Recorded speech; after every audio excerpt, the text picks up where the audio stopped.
Space Coconut. Okay, so I didn't really feel like playing Dead by Daylight, and so over the weekend, the Predator Hunting Grounds came out. What was it? The Resident Evil Resistance betas. Both of the beta tests came out, the public betas, and I was really excited to give them a shot. Predator had like 45-minute wait times, so I literally got one match in. Resident Evil Resistance was delayed by a couple of days and should be released now. I think it was released as of yesterday, so I don't know how all the stats on that, but I was able to get a couple of matches in for that one. And so all I'm going to do in this video is, I don't have a script. I'm just going to rant and ramble about the problems these games have, the good things these games have, and whether or not they're going to kill Dead by Daylight, or how they could if they're not going to, or whether they won't. So as usual, if you like what I'm doing here, if you want to see more diverse and varied content, I'm working on 7 days stuff currently. Drop a like, drop a subscribe, follow, do all of the things. It really does help the channel. It really helps the algorithm find the channel and share the videos out elsewhere. We've gotten a lot of success recently, so it's kind of thanks to you guys for actually subbing when you're told to. So you're very good at doing what you're told. The algorithm overlords are very happy with you. So, with all of that out of the way, let's ramble about Predator first. So, the thing with Predator Hunting Grounds is the exact same thing, the same problem that Death Garden had, actually. And what I'm finding out, what I've realized is that asymmetrical games can work, but guns cannot be involved. The problem with guns in these type of games is a highly skillful thing, right? If you have a guy like Shroud who can shoot like crazy, right? Who's very, very good at these types of games, you put him in the Predator role, and then you go up against anybody else in the Hunter roles, he's probably going to dominate, right? But that's because of the skill gap between one FPS player and the others. Whether they can work together as a team to take him out, it's up to skill. But the disparity between somebody who can play an FPS well versus one who can't is very large.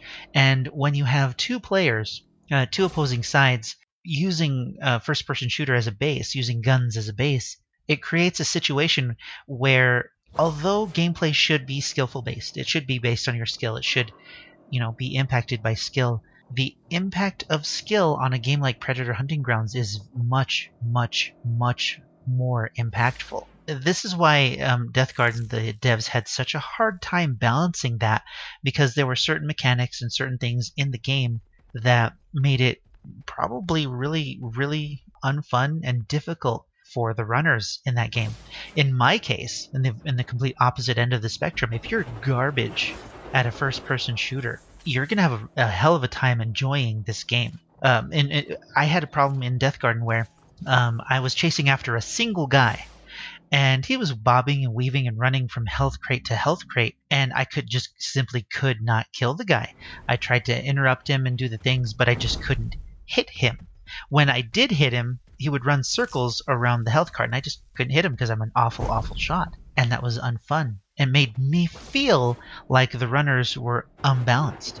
And then you have, the opposite end of the spectrum, where if somebody was really good, that runner would have had no chance to do what he was doing, and he would have felt like he had no chance to win.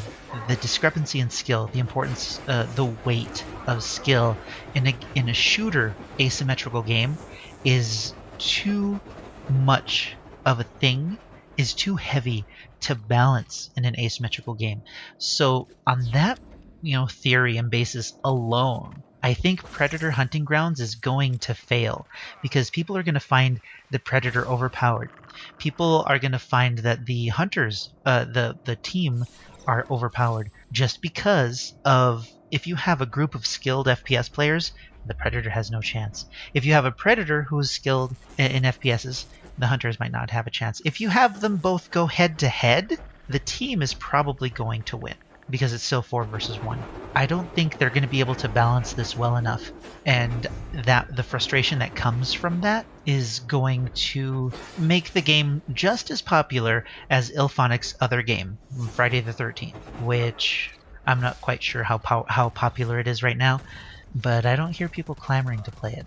So that's kind of my take on Predator Hunting Grounds. I was only able to play one match. It was enjoyable. I did have fun. I didn't play it right, but my skill in a shooter would make it much less fun to go up against as I got higher in rank against, or if rank was a thing, if matchmaking is a thing, to go up against a team of players who are better shots than me. So I don't think that they'll be able to balance this because of the gunplay involved. Whether or not it'll be able to kill Dead by Daylight, 100% no.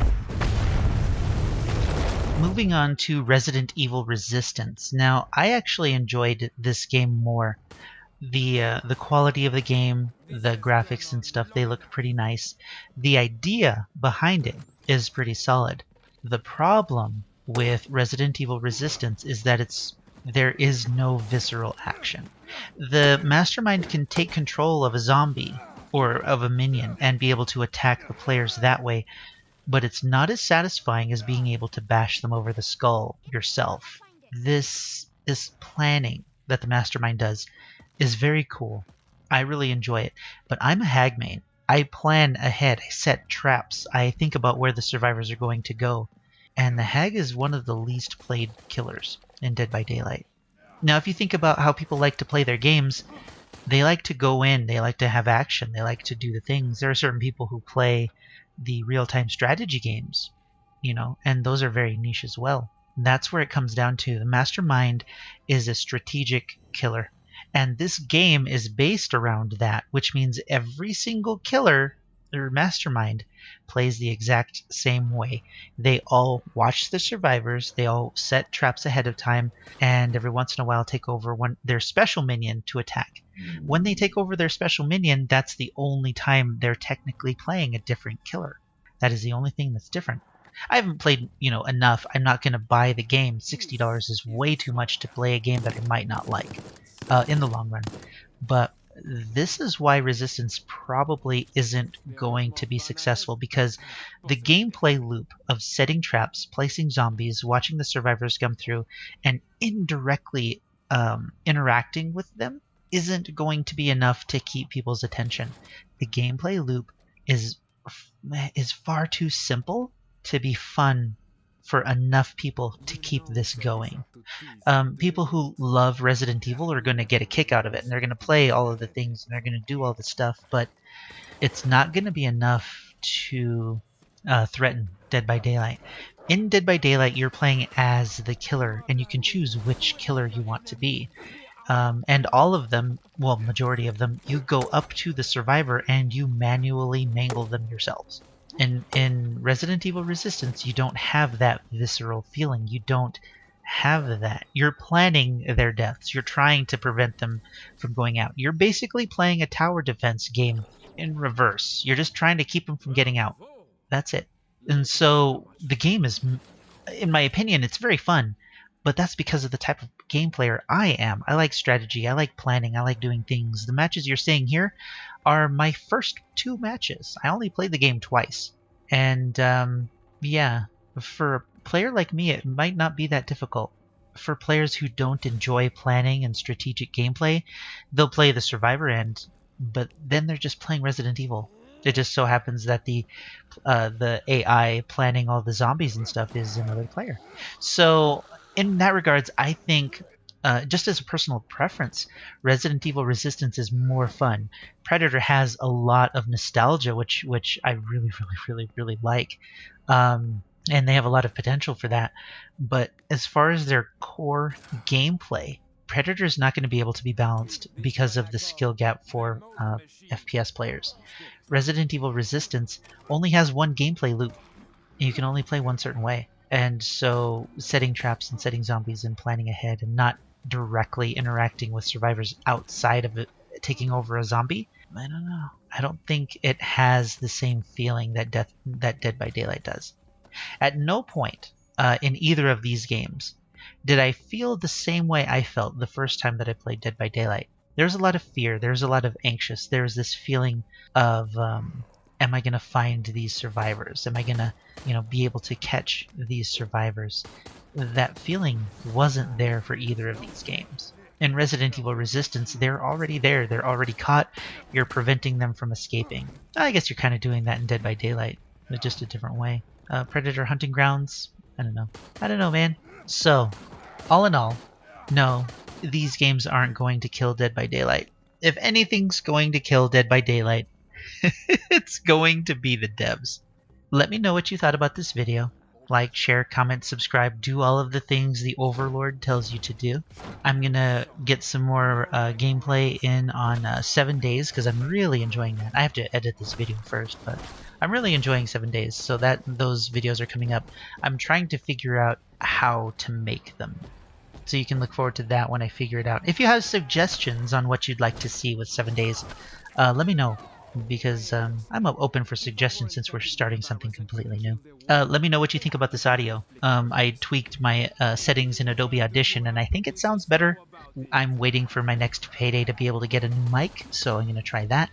Yeah, just stuff and things. We're growing slowly, and I'm finding my niche, finding how to make these videos. If I'm not going to focus on Dead by Daylight content and I want to branch out, I need to figure out how I'm going to do that. So anyway, that's enough talking about me. I love you guys. But until next time, give me some space.